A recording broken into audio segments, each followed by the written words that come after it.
Hello friends, நீங்கள் பார்த்துக்கிறது after effects Tamil tutorials. நான் உங்கள் அருணஸ்ரீ.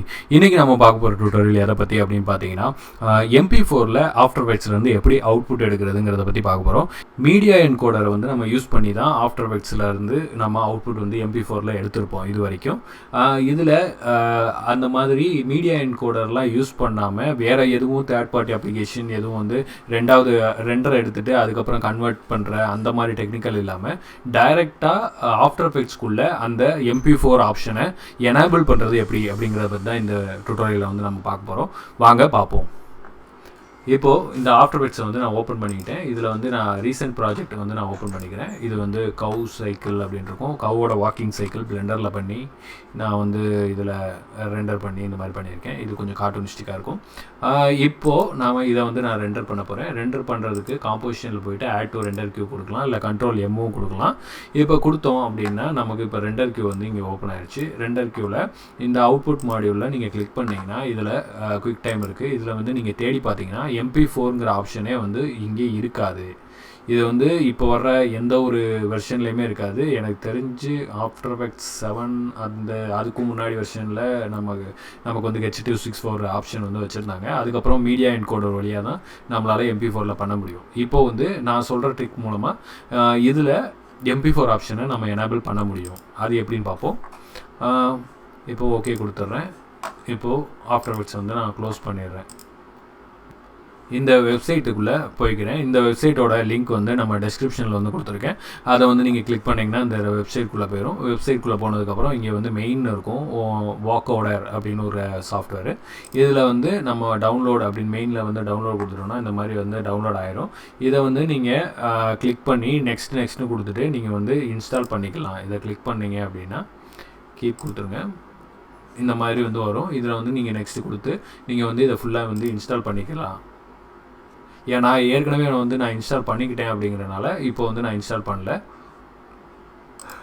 எஸ் கொடுத்துட்றேன். ஃபினிஷ். ஓகே. இப்போது நெக்ஸ்ட்டு நம்ம பண்ண போகிறது இப்போ ஆஃப்டர் எஃபெக்ட்ஸில் தான் அந்த ஆப்ஷனை எனேபிள் பண்ண போகிறோம். அதனால் அடோப் ஆஃப்டர் எஃபெக்ட்ஸ்ன்னு இருக்கும். இதில் நம்ம வெர்ஷன் 10.0 இருக்குது. இங்கே வந்து மிரர் டவுன்லோடுன்னு இருக்குது. இதில் வந்து கொடுத்துருங்க. கொடுத்துட்டீங்க அப்படின்னா இந்த மாதிரி வந்து இது டவுன்லோட் ஆகிடும். டவுன்லோட் ஆகிட்டு கீப்புன்னு கொடுத்துக்கோங்க. கீப்புன்னு கொடுத்துட்டு இதை வந்து செலக்ட் பண்ணிக்கோங்க. இதை கிளிக் பண்ணுங்கள். கிளிக் பண்ணிங்கன்னா இந்த மாதிரி வந்து கேட்குது. நெக்ஸ்ட்டு கொடுத்து அக்செப்ட் டேர்ம்ஸ் அண்ட் கண்டிஷன்ஸ் கொடுத்துட்றேன். கொடுத்துட்டு இப்போது மீடியா கோரில் இது வந்து இன்ஸ்டால் ஆகிரும். இன்ஸ்டால் இப்போது இந்த மாதிரி இன்ஸ்டால் ஆனதுக்கப்புறம் ஃபினிஷ்னு கேட்கும். நம்ம வந்து ஃபினிஷ் கொடுத்துக்கலாம். கொடுத்தோடனே இப்போ வந்து நமக்கு ஃபினிஷ் ஆகிடுச்சு. இப்போ இது ரெண்டையும் வந்து இன்ஸ்டால் பண்ணதுக்கப்புறம் இப்போது நம்ம ஆஃப்டர் எஃபெக்ட்ஸ் வந்து ஓப்பன் பண்ண போகிறோம். இப்போது ஆஃப்டர் எஃபெக்ட்ஸ் சாஃப்ட்வேர் வந்து நான் ஓப்பன் பண்ணுறேன். இப்போது நம்ம ஆஃப்டர் எஃபெக்ட்ஸ் சாஃப்ட்வேர் வந்து ஓப்பன் பண்ணியாச்சு. பழையபடி ரீசெண்ட்டு வந்து பண்ணிட்டேன். இப்போ வந்து இதுக்குள்ளே போய் பார்க்குறோம். போகும்போது இதை கிளிக் பண்ணி பார்த்தீங்க அப்படின்னா இது கீழே வாக்கோடர் அப்படிங்கிற ஒரு ஆப்ஷன் வந்து காட்டும். அதை வந்து கிளிக் பண்ணுங்கள். கிளிக் பண்ணிட்டீங்கன்னா இப்போது இதுக்குள்ளே ஃபார்மட் ஆப்ஷன் இருக்கும். அதை கொடுத்தீங்க அப்படின்னா இதில் H264 கோடக் வந்து நமக்கு கிடச்சிரும். That simple. கோடக் வந்து நமக்கு கிடச்சிருச்சு. இப்போது H264 வச்சுட்டு இதில் எதையும் வந்து நம்ம மாற்ற வேணாம். இதில் வேறு ஆப்ஷன்ஸ் இருக்கும். இது நமக்கு தேவையில்லை. நம்ம வந்து H264 வெர்ஷன் வந்து வச்சுட்டு அப்ளை கொடுத்தாச்சு. Selected preset has been loaded. Okay கொடுத்துட்றோம். கொடுத்துட்டு ஓகே அப்படின்னு கொடுத்துருங்க. கொடுத்துட்டீங்க அப்படின்னா இப்போ வந்து இதில் வந்து வந்துருச்சு. இப்போ நம்ம ஓகே கொடுத்துட்றோம். இப்போ நான் இதை வந்து எந்த இடத்துல நான் பண்ண போகிறேன் அப்படின்னு வந்து சொல்லிக்கிறேன்.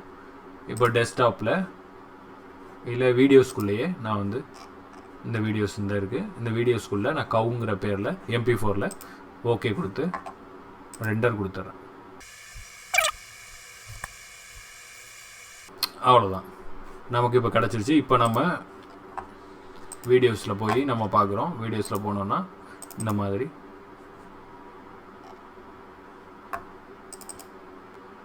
இந்த ஃபைல் வந்து எனக்கு கிடச்சிருச்சு. இப்போது இதோட சைஸ் பார்த்தீங்க அப்படின்னா வெறும் 4.5 MB தான். 28 செகண்ட் உள்ள வீடியோ ஹெச்டியில் உள்ள வீடியோ வந்து வெறும் 4.5 MBக்கு MP4லேயே நமக்கு கிடச்சிருச்சு. அவ்வளோதான். இந்த வீடியோ வந்து உங்களுக்கு பயனுள்ள வகையில் அமையும்னு நான் நம்புகிறேன். இந்த டுட்டோரியல் உங்களுக்கு பிடிச்சிருந்தா லைக் பண்ணுங்கள், ஷேர் பண்ணுங்கள், சப்ஸ்கிரைப் பண்ணுங்கள். அதுக்கப்புறம் மீண்டும் ஒரு நல்ல டுட்டோரியலில் சந்திப்போம். பாய்.